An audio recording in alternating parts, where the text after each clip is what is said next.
Comme n'importe quel modèle, je pense qu'il ne faut pas le voir. En tout cas, moi, je le vois pas non plus comme étant un tout qui va être appliqué de façon sans nuance.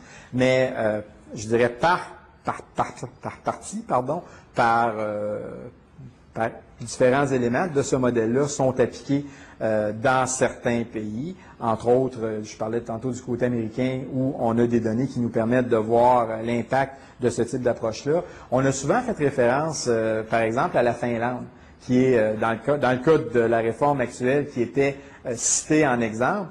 Mais quand on fouille un peu plus du côté de la Finlande, on avait prétendu que certaines orientations étaient directement en lien avec les bases de notre réforme actuelle au début des années 2000, 2001, 2002. Mais il y a des choses qu'on avait escamotées. Entre autres, un des éléments essentiels du côté de la Finlande, c'est qu'on fait un travail important de dépistage des élèves en difficulté. Dès le jeune âge, première, deuxième année, et dès qu'on voit des élèves qui sont en difficulté, on va leur fournir une aide. Les enseignants actuellement en Finlande, ce sont des enseignants qui sont tous détenteurs d'une maîtrise, donc ont un niveau de formation professionnelle qui est beaucoup plus élevé. Autre élément qui est majeur, dont on n'a pas entendu parler beaucoup et qui est fondamental, c'est que l'apprentissage de la lecture en Finlande se fait beaucoup plus facilement que l'apprentissage de lecture du français, parce que la langue parlée et la langue écrite est beaucoup plus proche. Ce qui fait qu'on a beaucoup de jeunes Finlandais qui rentrent à l'école qui savent déjà lire. Donc, quand on connaît, le meilleur prédicteur du rendement académique, c'est la lecture.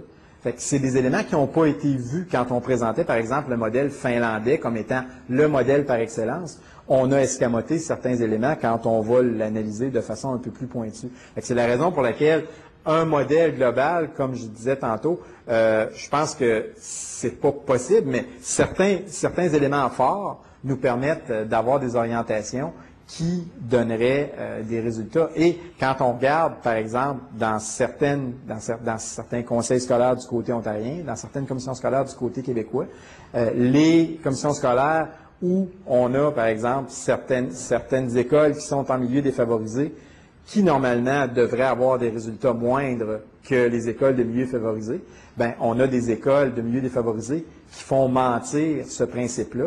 Et quand on regarde qu'est-ce qui se passe dans ces écoles-là, ben on a des pratiques qui sont plus explicites et on a aussi un travail collaboratif important entre les enseignants, puis on a une implication dans le milieu. Fait qu'il y a certains éléments de ce modèle-là qu'on voit déjà ici dans nos écoles qui peuvent être tout à fait transférables. Puis pourtant, on est avec des élèves de milieux défavorisés, donc des élèves qui devraient performer moins. Fait qu'il y a de l'espoir finalement. On n'a pas besoin d'inventer. Ce qu'on a à faire, c'est de prendre certains éléments, de les ajuster et surtout d'accrocher ça à ce qui se fait déjà. Si on veut que le milieu éducatif puisse être en mesure de faire des changements, il ne faut pas invalider en leur disant ce qu'on leur a malheureusement dit au début de la réforme, c'est une rupture. Quand on leur disait que la réforme, c'est une rupture, ce que ça veut dire, c'est que ce que je fais, je le mets de côté et je repars à zéro. Et ça, c'était une erreur fondamentale.